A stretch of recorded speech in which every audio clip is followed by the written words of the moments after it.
Alors bonjour à tous, c'est Romain de Travaux Appart Paris. Bienvenue dans ce troisième épisode où j'analyse toujours un projet de rénovation à un T3 de 90 mètres carrés à Paris.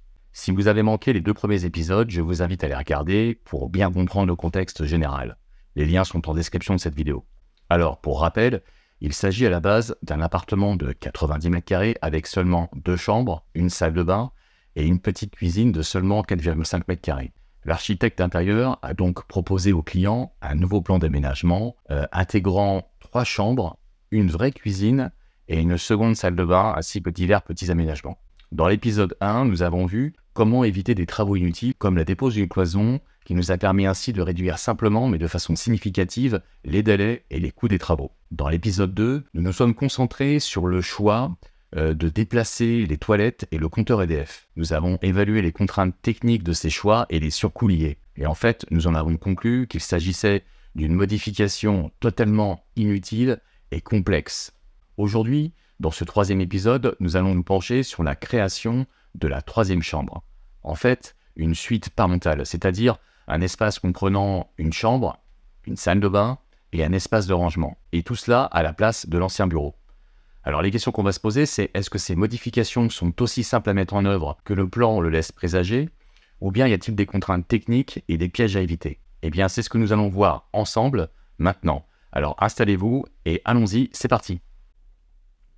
Alors dans cet épisode, nous allons donc voir la transformation de l'ancien bureau ici, qui va devenir suite parentale. Alors pour rappel, une suite parentale, ça comprend une chambre, un dressing et une salle de bain attenante, une salle d'eau, pour créer un espace confortable. Alors voici le plan, je vais prendre celui-ci, voilà, le plan de cloison, pour qu'on se rende mieux compte de la chambre parentale, avec la zone du lit, le dressing et la salle d'eau ici, qui comprend une douche à l'italienne, une colonne lave-linge, sèche-linge, qui sera enfermée dans un placard, et ici un espace lavabo. On voit tout de suite que ce plan est intéressant puisque effectivement transformer un bureau en suite parentale est quand même une très bonne idée. Mais la question qu'on va se poser, c'est est-ce que c'est réalisable sans contrainte majeure? Est-ce que tout a été bien anticipé? Et c'est ce que nous allons voir tout de suite dans cette étude.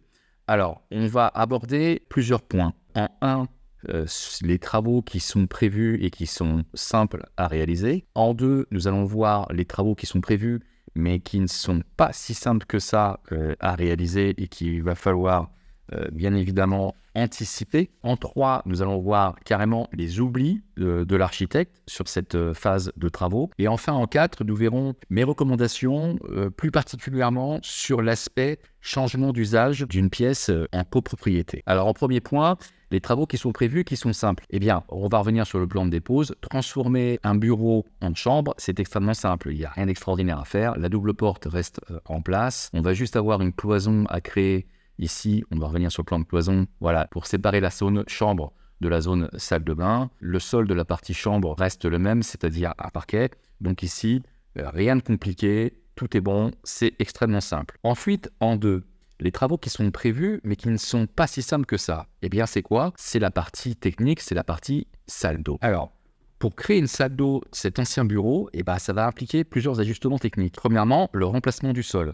Le sol doit bien évidemment être remplacé. Il n'est pas question de conserver un parquet en chêne ancien dans une salle d'eau. Alors, ce travail de remplacement est relativement simple, mais il y a quand même des aspects techniques qui sont à prévoir et à anticiper. On va aller un peu plus loin sur ces sujets après. Ensuite, les réseaux d'évacuation. Alors, gérer l'évacuation d'une salle de bain en appartement, c'est souvent complexe. On l'a vu dans l'épisode numéro 2 avec l'histoire du toilette. Ici, concrètement, la colonne d'évacuation la plus proche, on vient sur le plan de dépose, se situe dans l'ancienne salle de bain, ici, tout en bas, dans l'angle. Et dans le plan de projection, on s'aperçoit que cette salle de bain devient une chambre. Donc, le fait de relier toute cette zone salle de bain jusqu'ici à la colonne d'évacuation qui se situe dans l'angle dans la nouvelle chambre, eh bien, ça représente une distance de près de 6 mètres et c'est compliqué. C'est de façon gravitaire naturelle, c'est totalement impossible. Il faudrait créer une estrade dans la zone salle de bain, dans la zone couloir et dans la zone chambre pour pouvoir connecter correctement l'ensemble. Enfin, cette histoire d'estrade, pareil, on en parle aussi dans l'épisode numéro 2. Dans cette configuration-là, c'est tout à fait impossible et inacceptable pour le client. Troisième point technique dans cet agencement de salle de bain qu'il va falloir traiter, c'est la VMC, la ventilation mécanique contrôlée. L'installation d'une VMC, elle est bien prévue par l'architecte, mais malheureusement, tous les cheminements de gaines pour extraire l'air de la salle de bain jusqu'au mur de façade qui se situe ici, au même endroit, dans la chambre, ça n'a pas été pris en compte. Alors que la gaine va devoir traverser le couloir, la chambre, jusqu'au mur de façade, et que ça va nécessiter forcément un coffrage ou un faux plafond. Peut-on raisonnablement laisser des gaines apparentes dans une chambre?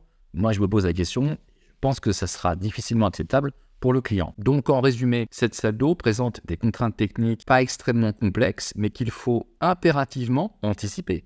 Le remplacement du sol, la gestion du réseau d'évacuation et la ventilation qui nécessite une anticipation et une préparation minutieuse. Alors, troisième point, au niveau des travaux, ce sont les travaux oubliés par l'architecte. On va tout de suite parler du traitement des sols.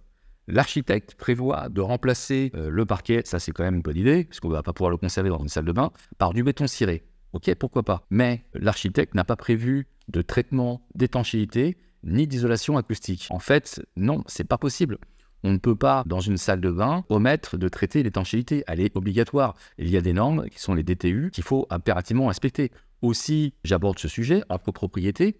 Lorsque vous remplacez un revêtement de sol, le nouveau revêtement de sol que vous allez mettre en place, il doit être au moins aussi performant acoustiquement que l'ancien revêtement. Alors là, le béton ciré il va être plus bruyant que le parquet. Donc l'isolation phonique est nécessaire et tout simplement indispensable. Et ces aspects de travaux sur l'étanchéité et l'isolation acoustique du sol, ça représente un coût supplémentaire qui n'a pas été budgété, qui s'estime environ entre 1200 et 1500 euros. Deuxième travail qui a été oublié, c'est la pompe de relevage. Oui, la pompe a été également oubliée alors qu'elle est indispensable pour gérer l'évacuation sur une telle distance. Alors, ça implique encore un coût supplémentaire qui n'est pas budgété, entre 1200 et 1500 euros, selon la complexité en fait de la mise en place par le plombier. Ça nécessite aussi de trouver un emplacement pour cette pompe qui prend quand même un minimum de place avec tous les tuyaux qui vont arriver et sortir de cette pompe, et aussi une trappe d'accès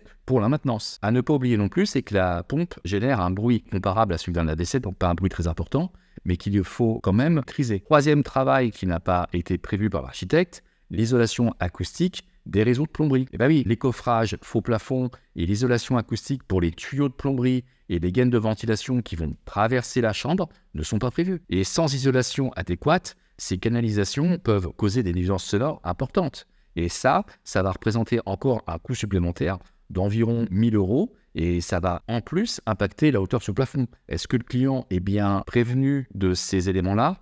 Apparemment non. Alors, par ailleurs, je voudrais aussi aborder un autre sujet, c'est le nouvel aménagement qui transforme, je reviens sur le plan de dépose, vous voyez l'ancienne salle de bain ici, qui va être donc transformée en chambre. Ce qu'il faut bien comprendre, c'est que si une autre salle de bain est située juste au-dessus de cette chambre, et c'est selon moi très probable, vu la construction symétrique des appartements dans les immeubles, qu'en est-il de l'isolation acoustique du plafond de cette nouvelle chambre ? L'architecte a-t-elle pensé à traiter ce point ?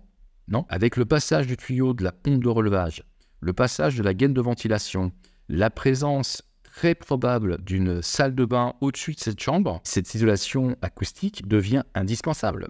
Un enfant pourrait-il utiliser cette chambre confortablement sans isolation acoustique au plafond ? Eh bien non. Encore un surcoût qui a été oublié et qui n'a pas été budgété. Alors, quatrième point, mes recommandations sur le changement d'usage de pièces en copropriété.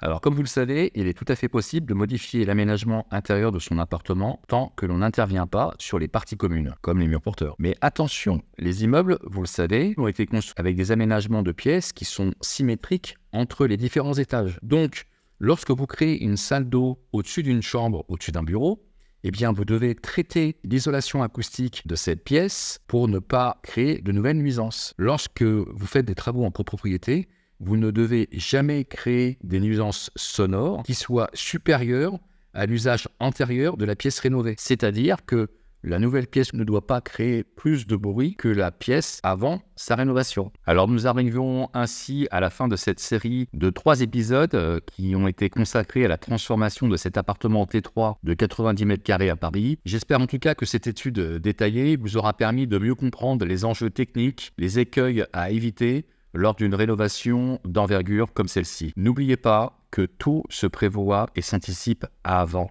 de lancer les travaux. Sinon, vous allez vous exposer avec certitude à des retards, des problèmes et des travaux supplémentaires garantis. Dans cet exemple que nous avons étudié, nous sommes quand même arrivés à des sommes colossales en termes d'erreurs de conception, d'oubli ou même de travaux inutiles. Sur l'ensemble de ces 3 épisodes, le montant cumulé est déjà de 10 000 €. Oui, 10 000 €. Alors, pour ceux d'entre vous qui se préparent à entreprendre des travaux de rénovation d'appartements prochainement, je vous invite vivement à regarder notre mini-formation gratuite qui s'intitule « Les 5 erreurs les plus coûteuses dans les travaux de rénovation d'appartements ». C'est une ressource que je trouve vraiment indispensable car elle va vous éviter réellement des erreurs fréquentes et qui sont extrêmement coûteuses pour vous. Les liens, bien évidemment, sont en description en bas de cette vidéo. Alors surtout, n'oubliez pas le petit pouce bleu si vous avez apprécié cette vidéo. Mettez-nous d'ailleurs en commentaire votre avis sur ce projet de rénovation à Paris et pensez à vous abonner pour suivre toutes nos astuces et conseils pour optimiser et faire baisser le coût de vos travaux d'appartement. Merci à tous et à très bientôt.